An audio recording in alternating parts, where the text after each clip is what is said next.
가주 일산 쪽은 벌써 다 넘어갔고 수유리는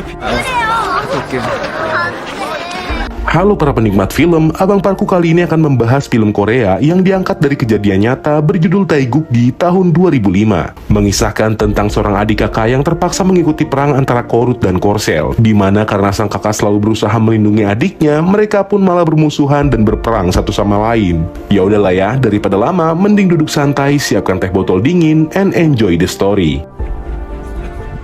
무슨 먹어?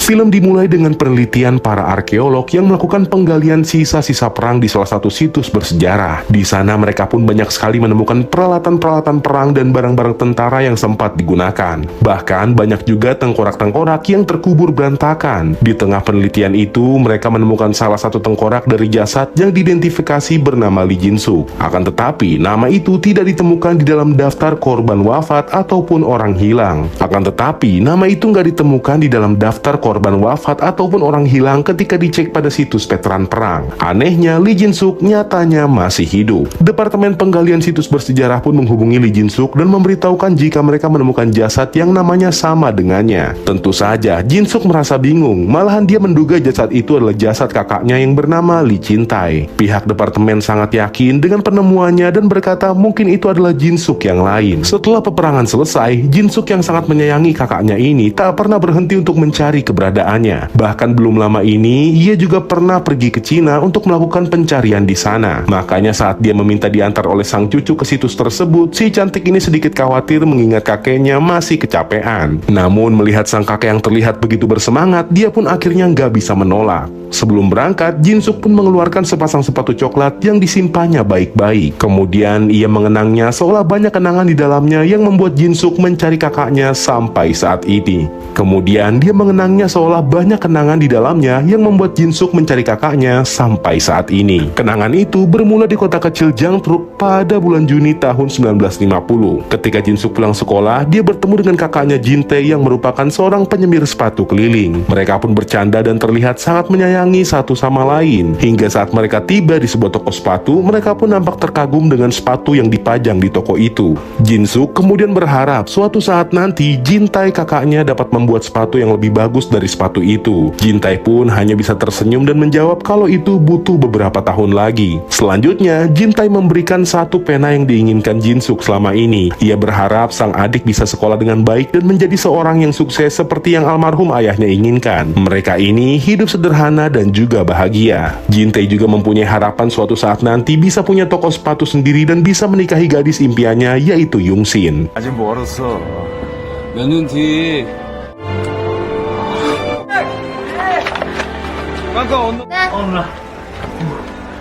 Beberapa hari kemudian, tiba-tiba saja Jin-suk mengabarkan kalau pemerintah telah mengumumkan perang antara Korut dan Korsel. Semua warga di sana pun terpaksa mengungsi termasuk keluarga Jin-suk dan Yung-shin yang terlihat bersiap untuk pergi ke rumah sang paman. Yung-shin nampaknya begitu khawatir dan berusaha membawa semua barang-barangnya. Namun Jin-tae melarang mengingat rumah pamannya sangatlah jauh. Sesampainya di kota, salah satu adik Yung-shin terlihat sakit, sehingga Jin-tae pun pergi mencari apotek untuk membeli obat. Saat itulah militer Korea Selatan datang dan meminta warga laki-laki yang berusia 18-30 tahun maju termasuk Jin-suk yang saat itu berusia 18 tahun. Ketika Jin-tae kembali dan tahu kalau Jin-suk dibawa oleh para tentara, dia pun segera menyusul dan masuk ke dalam kereta yang sebentar lagi akan berangkat. Setiap gerbong ia telusuri sampai akhirnya ia menemukan adiknya bersama para pelajar lain. Di sini Jin-tae langsung mengajak pergi adiknya dan beralasan kalau dia hanya seorang pelajar dan juga pengungsi biasa. Tapi rupanya salah satu pemimpin di sana menolak. Bahkan ia juga langsung memerintahkan agar Jin-tae ikut wajib militer. Keadaan pun semakin panas dan terjadilah baku hantam.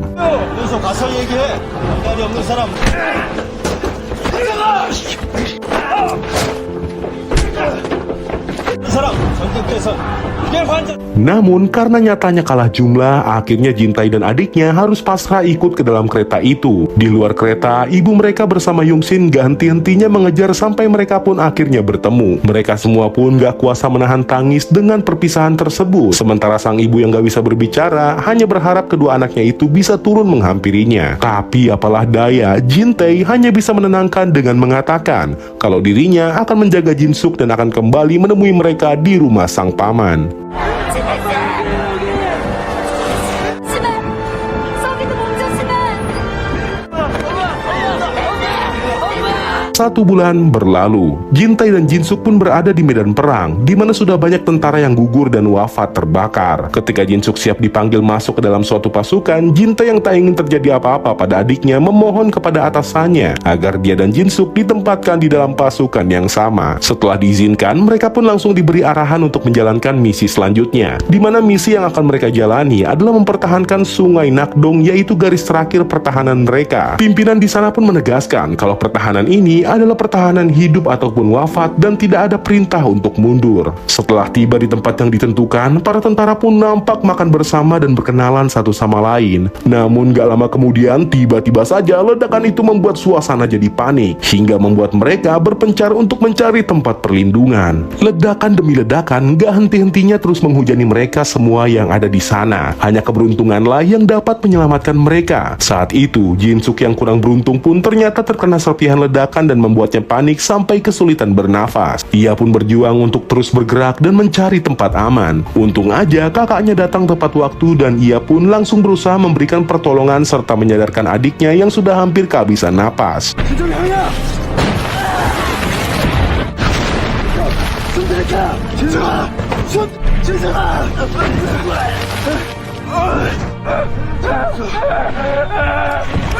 Setelah penyerangan usai, malamnya Jintai menghadap komandan untuk meminta adiknya dipulangkan dan dikirim ke rumah sakit. Agar permintaan itu dipenuhi, dia pun berjanji rela mengambil resiko apapun, dari mulai ditugaskan di garis depan ataupun harus mewafatkan pimpinan musuh. Komandan kemudian menjelaskan kalau dalam peperangan, hidup dan wafat bisa menimpa siapa saja, dan nyatanya banyak juga tentara lain yang sakit, bahkan lebih parah. Komandan pun menantang Jintai, jika memang ingin adiknya dipulangkan, maka Jintai harus bisa menepati janjinya dan bisa memenangkan medali penghargaan. Keesokan harinya, tentara Korsel mendapatkan kabar tentang diambil alihnya 2 pertahanan mereka. Dan lebih parahnya lagi, jalur pasukan untuk mereka juga telah dicegat. Oleh karenanya, beberapa tentara pun diutus untuk menanam ranjau di sepanjang jalur perbatasan. Jintai pun di sini langsung mengajukan diri untuk ikut. Semua itu ia lakukan demi janjinya supaya bisa memulangkan Jinsuk sang adik. Setelah semua ranjau berhasil ditanam, tiba-tiba aja mereka yang ada di sana pun berusaha melawan balik. Tapi sayangnya, kekacauan itu membuat tentara bernama Sung tak sengaja menginjak ranjau dan terluka parah. Jintai pun tetap berusaha maju dan menyerang musuh demi memenuhi ambisinya. Namun karena posisi mereka yang tak memungkinkan dan juga Sung membutuhkan penanganan segera, pimpinan pun akhirnya memerintahkan pasukan buat mundur.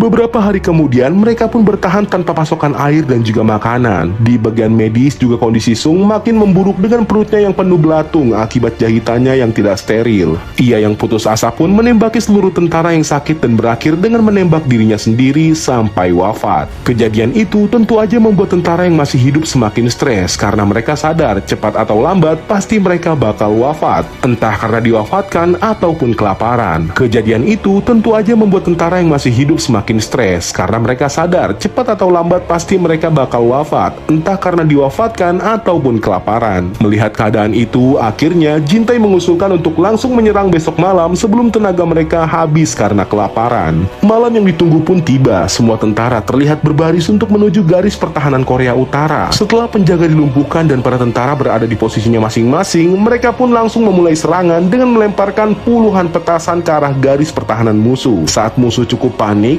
pasukan Korea Selatan dari berbagai sisi mulai ikut menyerang hingga perang besar pun terjadi. Jintai yang memang masih punya ambisi untuk bisa memulangkan sang adik langsung bergerak maju ke dalam bunker musuh, sehingga perkelahian itu pun berhasil dimenangkan dan kemudian dilanjutkan dengan meledakkan bunker yang lain.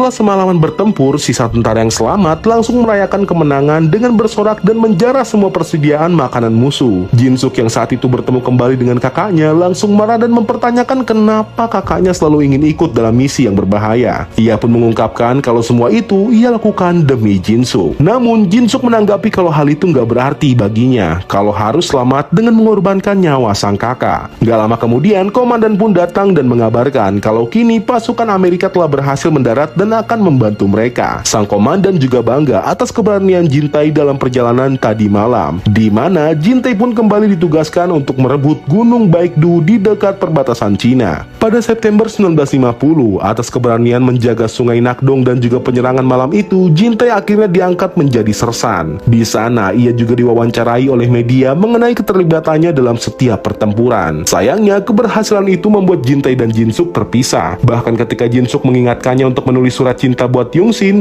Jintai yang terburu-buru akan menghadiri acara makan malam meminta Jin-suk untuk menulisnya sendiri. Di malam hari, Jin-suk pun kembali mengutarakan isi hatinya. Ia merasa kalau ada sesuatu yang berubah. Jin-suk berharap kakaknya melupakan ambisi untuk bisa memulangkannya, karena menurut Jin-suk yang paling penting adalah bisa pulang bersama-sama dengan selamat. 그래서 돌아가야 돼. 형이 있어서 견딜 수 있었어. 나리야. 1 bulan kemudian, tepatnya di bulan Oktober, lewat bantuan Amerika, pasukan Korsel kembali melakukan serangan di Pyongyang. Di sana, tembak-menembak pun terjadi begitu sengit.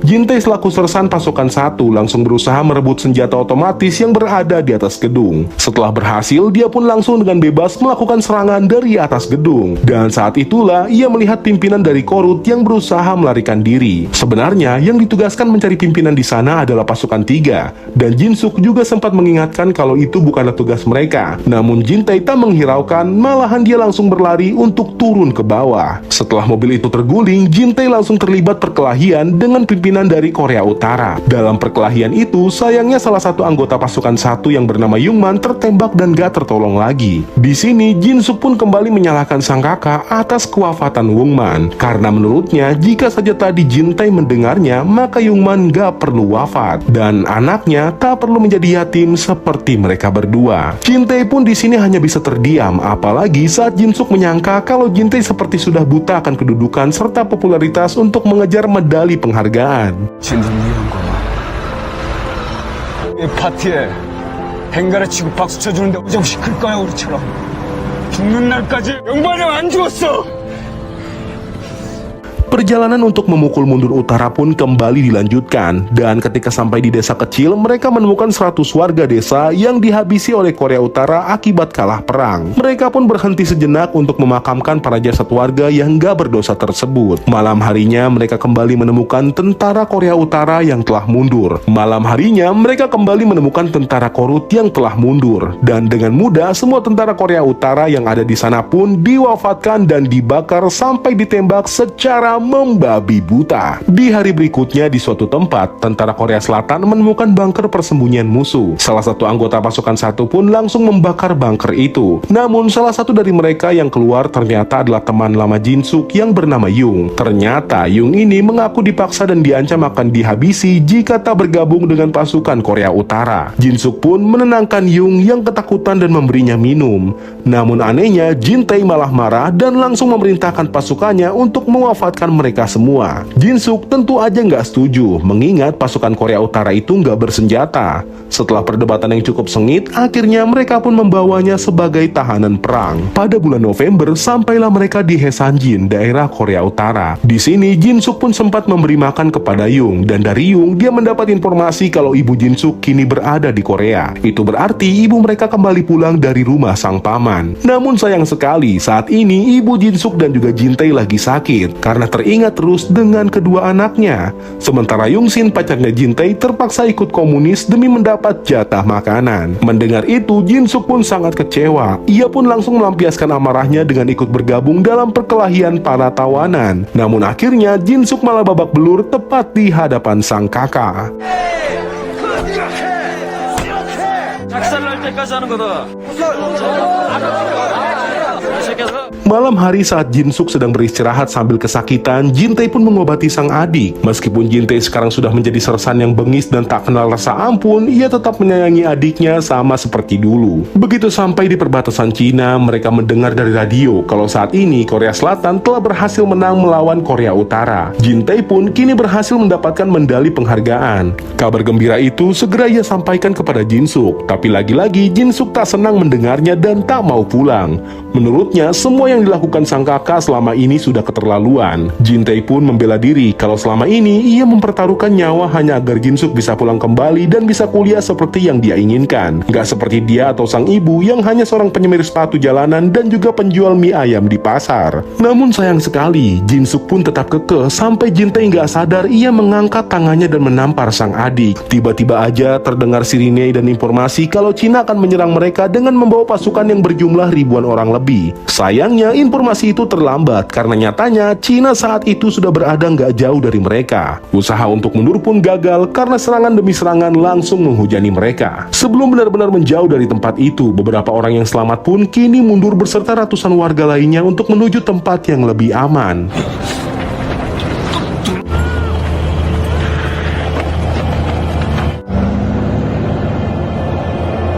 Di bulan Desember, sampailah mereka di titik pertemuan. Di sini, Jin-tae pun diberi medali penghargaan dan ia langsung mengajukan kepulangan Jin-suk seperti yang dulu dia utarakan kepada sang komandan. Pak Komandan lalu menjawab akan mengajukan permohonan langsung kepada divisi yang ada di sana. Namun sekali lagi, ternyata saat akan mengabarkan kepulangannya, faktanya Jin-suk telah pulang sendiri. Mengingat tempat di sana cukup dekat dengan desa tempat tinggal mereka. Begitu sampai di sana, Jin-suk pun bertemu dengan Yung-shin dan syukurnya ia pun mendapat kabar kalau ibunya sekarang sudah membaik. Tapi nggak lama kemudian, pasukan pemberontak komunis datang dan menangkap Yung-shin yang diduga bergabung dengan partai komunis. Sementara Jin-suk yang mencoba menahannya pun turut ditangkap. Jin-tae yang ternyata pergi ke desa untuk menyusul melihat Yung-shin ada di mobil dan dia pun gak berpikir lama langsung saja mengejarnya. Sesampainya di sana, ternyata mereka yang dianggap komunis akan diwafatkan. Dan beruntung saat giliran Yung-shin, Jin-tae datang dengan tepat. Keadaan pun semakin tegang saat Jin-suk datang lalu menodongkan senjata dan menyuruh kakaknya beserta Yung-shin kabur. Mereka semua yang ada di sana pun tetap bersikeras, bahkan akan langsung mewafatkan mereka berdua karena membantu komunis. Akhirnya keadaan pun menjadi kacau saat para tahanan berusaha menyerang. Sementara Jin-suk dan Jin-tae juga terlibat untuk menyelamatkan Yung-shin. Namun tiba-tiba aja hal yang gak diinginkan pun terjadi, yakni wafatnya Yung-shin.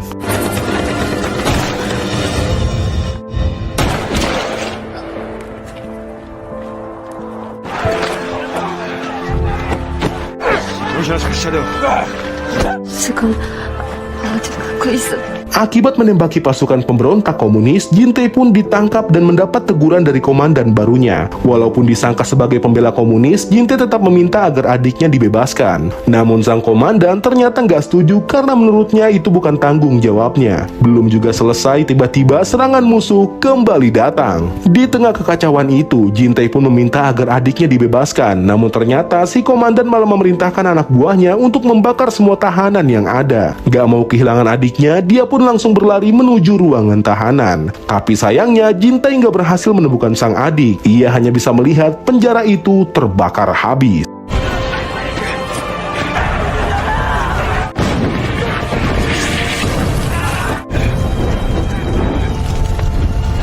Ketika api sudah padam, sayangnya di sana ia hanya berhasil menemukan pena yang pernah dia berikan dulu. Selama ini, adik yang dia jaga-jaga, yang dia bela-bela sampai wafat, harus terbakar secara mengenaskan di hadapannya. Dalam kekecewaannya yang begitu besar, Jin-tae pun langsung saja menghajar komandan barunya untuk melampiaskan semua amarahnya sampai si komandan benar-benar wafat. Pada tahun 1951 di bulan Juli, kita akan diperlihatkan keadaan di rumah sakit militer Korea Selatan. Ternyata Jin-suk selama ini berhasil selamat. Karena sebelum terbakar habis, dia diselamatkan dan disembuhkan oleh sang paman yang juga berada di sana. Walaupun peperangan masih berlanjut, paman Jin-suk senang karena mendengar Jin-suk akhirnya dibebas tugaskan dari militer. Itu berarti dia pun bisa bertemu dan membantu ibunya lagi. Sementara untuk Jin-tae sendiri, si paman gak bisa memastikan ada di mana. Hanya selembar surat saja yang dia dapat dari camp. Jinsuk sendiri sepertinya masih marah dan ia hanya bilang kalau dia sudah tak peduli dengan sang kakak. Masih di hari yang sama, tiba-tiba Jinsuk dipanggil. Rupanya dia ditanya mengenai Jintae yang saat ini pindah menjadi komunis dan melawan Korea Selatan. Mereka yang ada di sana pun gak menyangka apa alasan seorang yang mendapat medali bisa berpindah berada di pihak musuh. Jinsuk yang sudah tak peduli hanya mengatakan kalau dirinya sudah tak kenal lagi dengan sang kakak. Karena menurutnya, Jintae yang dia kenal hanyalah seorang penyemir sepatu biasa. Faktanya, semua itu Jintae lakukan karena rasa kecewanya yang begitu besar.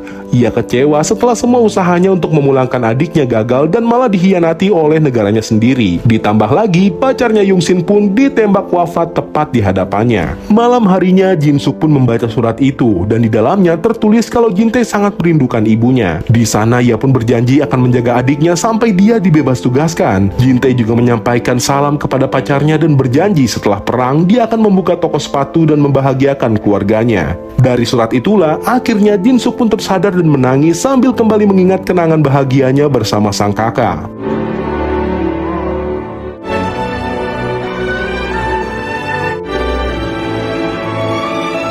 Di hari berikutnya, Jinsuk memutuskan kembali berperang untuk mencari sang kakak. Begitu sampai di area perang, komandan di sana pun terlihat sedang menjelaskan strategi. Komandan pun memfokuskan serangan untuk pasukan bendera yang ternyata dipimpin oleh Jintae. Mendengar itu, Jinsuk pun langsung mengajukan diri untuk ikut di garis depan, tapi sayangnya nggak diizinkan mengingat serangan tinggal sejam lagi. Karena serangan Korsel kali ini lumayan kuat, Jinsuk yang nggak mau terjadi apa-apa sama kakaknya pun berinisiatif untuk pergi sendiri ke garis depan. Namun saat ia tertangkap, sayangnya ketika ditelepon, Jintae mengutarakan kalau adiknya sudah meninggal. Ketika akan dibawa ke kamp tahanan, di sanalah peperangan kembali terjadi. Dengan susah payah, Jinsuk pun mencari pasukan bendera dan bertemulah dengan Jintae yang dipenuhi rasa dendam dan kecewa terhadap Korea Selatan. Ia yang tak menyadari kalau itu adalah Jinsuk, akhirnya menyerang Jinsuk dengan membabi buta. Untung aja Jinsuk bisa menghindar dan dengan segala cara ia coba menyadarkan Jintae. Tapi tetap aja Jintae tak mengenalinya karena pasukan Korea Utara kembali datang. Mereka pun terpaksa mundur. Dalam perjalanan inilah Jinsuk tak menyerah untuk kembali menceritakan semuanya. Dari mulai semua harapan Jintae untuk bisa membuat toko sepatu dan melihat adiknya bersekolah sampai bisa kuliah. Nggak cuma itu aja, Jinsuk juga mengingatkan untuk berkunjung ke pemakaman Yongsin pacarnya. Dan dari sanalah Jintae sadar kalau di hadapannya adalah adiknya yang sangat dia sayangi. Pena yang selama ini ia simpan pun dia berikan kembali kepada Jinsuk sekaligus mengatakan kalau ia telah membuat sepatu untuk Jinsuk kuliah nanti. Namun Jinsuk menolak dan ingin pena itu dia berikan setelah perang usai nanti. Karena Korea Utara semakin dekat, Jintae pun akhirnya menyuruh sang adik untuk mundur duluan. Sementara dirinya berjanji akan menyerah dan segera pulang. Namun dengan seluruh tenaganya yang tersisa, Jintae memilih untuk bangun dan menembakkan senapan mesin ke arah pasukan Korea Utara. Hal itu ia lakukan agar adiknya bisa mundur dengan selamat. Walaupun pada akhirnya kenangan itu pun berakhir dan pena itu Jinsuk temukan beserta kerangka Jintae sang kakak. Ia pun begitu sedih menitikan air mata dan menagih janji kepada Jintae yang gak kembali dengan selamat. Dan begitulah film ini berakhir.